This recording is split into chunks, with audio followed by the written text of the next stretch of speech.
Good morning students. आज हम लोग अकाउंट में बैंक रिकॉन्सिलिएशन स्टेटमेंट में न्यूमेरिकल को सॉल्व करेंगे।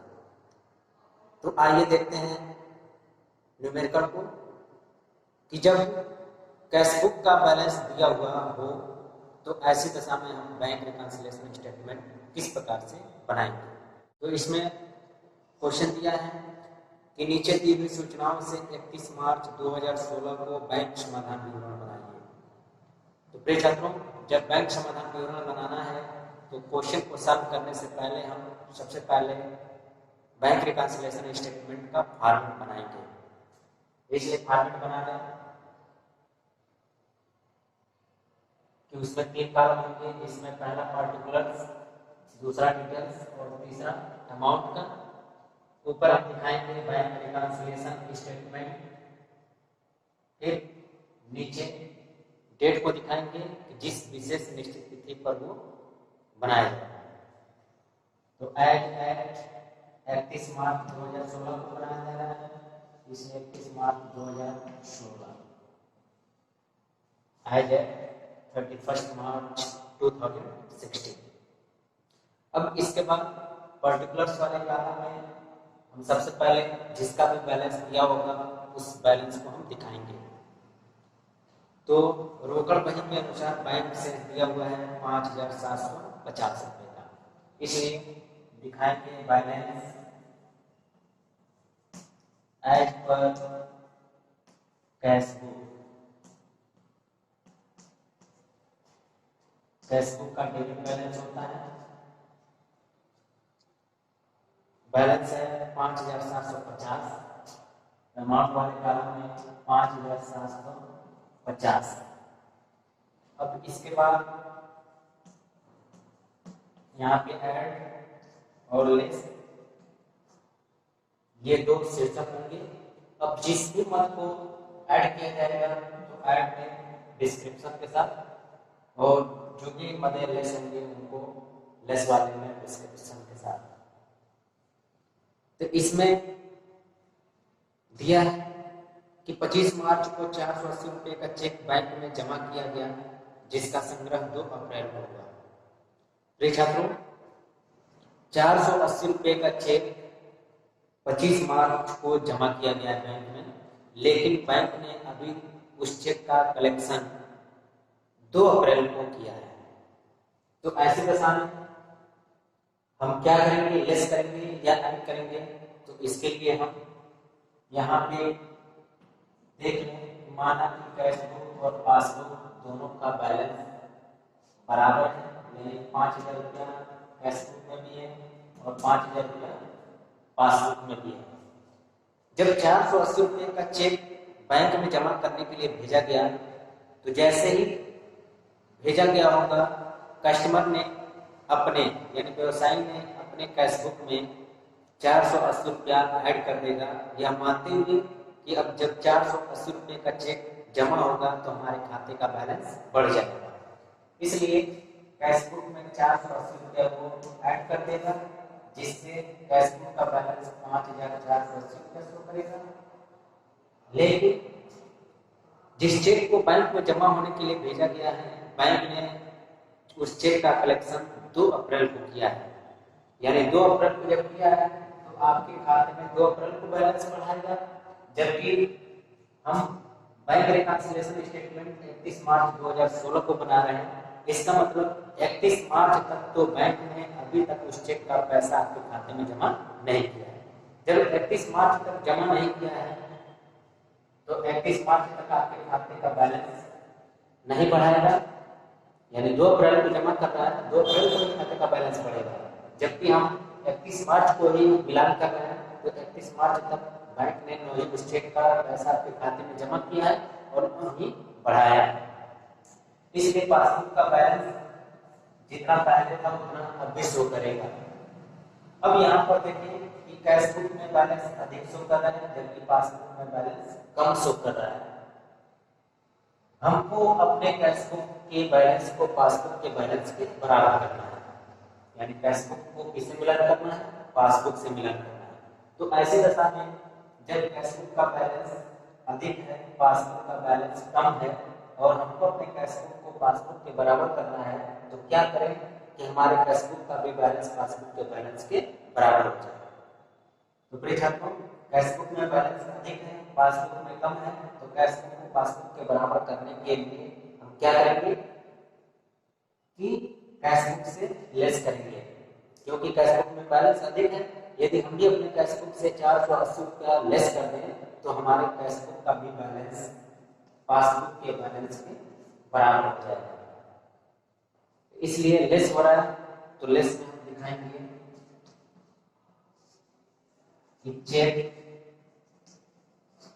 Saint for collection but not collected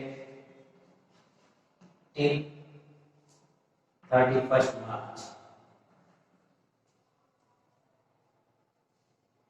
ये अमाउंट है 480 रुपए का। अब इसके बाद अगला दिया हुआ है 20 मार्च को गिरीश को निर्गमित किया गया 600 रुपए का चेक भुगतान के लिए 2 अप्रैल को प्रस्तुत किया गया। प्रिय छात्रों, गिरीश को 600 रुपए का चेक निर्गमित किया गया है, यानी काट करके दिया गया है। तो प्रिय छात्रों, लेकिन गिरीश उस चेक का पेमेंट लेने के लिए बैंक के पास 2 अप्रैल को जाता है।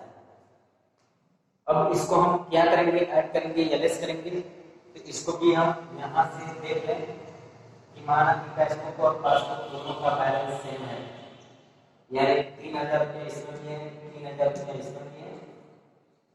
जब व्यवसायी ने 600 रुपये का चेक गिरीश को काटा होगा, तो जैसे ही काटा होगा वैसे ही मान लिया होगा कि अब इतने रुपए हमारे खाते से क्या होंगे, कम हो जाएंगे। इसलिए उसने अपने कैश बुक से 600 रुपये को माइनस कर दिया, जिससे उसके कैश बुक का बैलेंस कम हो गया। लेकिन गिरीश को जो चेक दिया गया है, गिरीश पेमेंट लेने के लिए बैंक के पास 2 अप्रैल को जाता है। इसका मतलब जब 2 अप्रैल को जाएगा तो बैंक उस चेक का पेमेंट 2 अप्रैल को करेगा और 2 अप्रैल को ही अपने खाते का बैलेंस भी कम करेगा।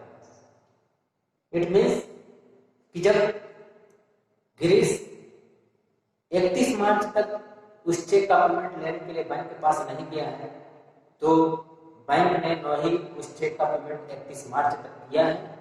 जब नहीं किया है तो फिर आपके खाते का बैलेंस 31 मार्च तक कम नहीं हुआ होगा। इस प्रकार से देखा जाए तो पासबुक का बैलेंस जितना पहले था 31 मार्च तक, उतना अब भी शो करेगा, जबकि आपके कैश बुक का बैलेंस 600 रुपये से कम शो करेगा, यानी इसमें 2400 रुपये शो करेगा। तो यहाँ पर देखिए कि कैश बुक का बैलेंस कम है, पासबुक का बैलेंस अधिक है। हमको अपने कैश बुक को पासबुक से मिलान करना है, तो क्या करें कि हमारे कैश बुक का भी बैलेंस पासबुक के बैलेंस के बराबर हो जाए। तो प्रिय छात्रों, यदि हम भी कैश बुक में 600 रुपया और ऐड कर दें तो हमारे कैश बुक का भी बैलेंस पासबुक के बैलेंस के बराबर हो जाएगा। इसलिए ऐड होना है तो ऐड में दिखाएंगे कि cheque issued but not presented till 31st March. ये अमाउंट है 600 का। फिर इसके बाद अगला दिया हुआ है, एक ग्राहक ने 300 रुपये सीधे बैंक में जमा किए, जिसकी सूचना 1 अप्रैल को प्राप्त हुई। मीन्स कोई कस्टमर आपके खाते में यानी व्यवसाय के खाते में डायरेक्ट पैसा जमा कर देता है, लेकिन इसकी सूचना व्यवसाय को 1 अप्रैल को प्राप्त होती है। तो प्रिय छात्रों, इसमें भी हम क्या करेंगे, ऐड करेंगे या लेस करेंगे? तो इसके लिए हम यहाँ से देख लें कि माना कि कैश बुक और पासबुक दोनों का बैलेंस बराबर है, 3000 रुपया 3000 रुपया, बैलेंस हम कोई भी मान सकते हैं।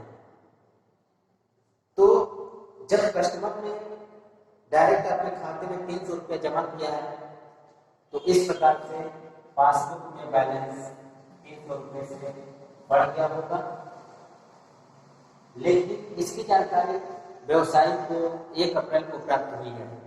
इसका मतलब 31 मार्च तक व्यवसायी को इसकी सूचना नहीं थी, जब नहीं थी तो व्यवसायी ने अपने खाते में उतना पैसा नहीं बढ़ाया, जिसकी वजह से फेसबुक में बैलेंस जितना पहले था उतना ही अभी शो कर रहा है। तो इस प्रकार से देखा जाए तो फेसबुक का बैलेंस जितना पहले था उतना अभी शो कर रहा है, यानी कम शो कर रहा है, जबकि पासबुक का बैलेंस 3300 रुपया यानी 300 रुपये से अधिक शो कर रहा है। तो फेसबुक में कम है, पासबुक में अधिक है। हमको अपने फेसबुक को पासबुक के बराबर करना है, तो क्या करेंगे, हमारे फेसबुक का भी बैलेंस पासबुक के बैलेंस के बराबर हो जाएगा। तो प्रिय छात्रों, यदि हम भी अपने फेसबुक में 300 रुपया ऐड कर दें तो हमारे फेसबुक का भी बैलेंस पासबुक के बैलेंस के बराबर हो जाएगा। इसलिए ऐड हो रहा है, तो ऐड में हम दिखाएंगे कि amount directly deposited by customer, amount है 300। इसके बाद अगला है बैंक में भ्रमण करके 270 रुपये नगर पालिका को चुकाया। प्रिय छात्रों, जब बैंक को आपने ऑर्डर किया है कि आप हमारे म्युनिसिपल टैक्स का समय से पेमेंट कर दीजिएगा, तो बैंक ऐसी दशा में क्या करेगा कि वह आपके खाते से उतना पैसा जितना भी म्युनिसिपल टैक्स यानी नगर पालिका कर का देना है वह आपके खाते से उतना पैसा काट करके और पेमेंट कर देगा। जब पेमेंट करेगा 270 रुपया, तो 270 रुपये आपके खाते से माइनस कर देगा यानी कम कर देगा, जिससे आपके पासबुक में बैलेंस 270 रुपया माइनस यानी कम हो जाएगा। लेकिन इसकी भी जानकारी व्यवसायी को नहीं है। जब व्यवसायी को नहीं है तो व्यवसायी अपने फेसबुक से इतना पैसा लेस नहीं करेगा। जब लेस नहीं करेगा तो इसके खाते में जितना बैलेंस शो कर रहा होगा उतना ही अभी शो करेगा, यानी फेसबुक में बैलेंस अधिक शो करेगा जबकि पासबुक में बैलेंस कम शो करेगा। तो पासबुक में कम है, फेसबुक में अधिक है, और हमको अपने फेसबुक को पासबुक के बराबर करना है, तो क्या करें कि हमारे फेसबुक का भी बैलेंस पासबुक के बैलेंस के बराबर हो जाए। तो प्रिय छात्रों, यदि फेसबुक से 270 रुपया लेस कर दिया जाए तो फेसबुक का भी बैलेंस पासबुक के बैलेंस के बराबर हो जाएगा। इसलिए लेस हो रहा है, लेस वाले में दिखाएंगे म्युनिसिपल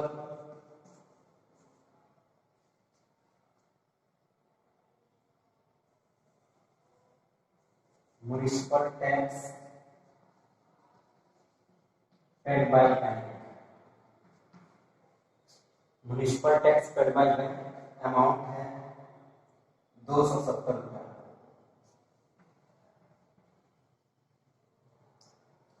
अब इसके बाद कोई मत नहीं है, इसलिए हम क्या करेंगे, ऐड वाला जो भी अमाउंट है इसको हम एक साथ जोड़ करके यहाँ पे अमाउंट वाले कॉलम में दिखाएंगे। तो 6 और 3 900, और फिर इसको एक साथ जोड़ लें 0 5 7 9 16 5 6, और फिर लेस वाले को भी एक साथ जोड़ करके यहाँ पर दिखा दें तो 0 8 7 15 5 2 7। अब इसके बाद हम क्या करेंगे, इसमें से इसको हम माइनस कर देंगे, यानी ऊपर वाला से नीचे को माइनस करेंगे, या नीचे वाला अधिक हो तो उसी में से ऊपर वाले को माइनस कर देंगे, जिसका ही बैलेंस अधिक होगा उसी में से दूसरे को माइनस कर देंगे। इसलिए जब माइनस करेंगे तो यहाँ हो जाएगा 0, 5 में से 5 जाएगा 0, 16 में से 7 जाएगा 9, यहाँ बचेगा 5, यानी 6900 रुपये बैलेंस आ रहा है। इसको हम दिखाएंगे बैलेंस एज पर पासबुक का क्रेडिट बैलेंस। तो प्रिय छात्रों, जब यहाँ पे पासबुक रहेगा तो हम यहाँ पे जो बैलेंस आएगा आंसर के रूप में उसको हम बैलेंस एज पर पासबुक दिखाएंगे। तो पासबुक का क्रेडिट बैलेंस और पासबुक का डेबिट बैलेंस दोनों बराबर होता है, तो ये हमारा आंसर हो जाएगा 6900 रुपये। Balance as per passbook credit 5900 रुपये। तो इस प्रकार से हम न्यूमेरिकल को सॉल्व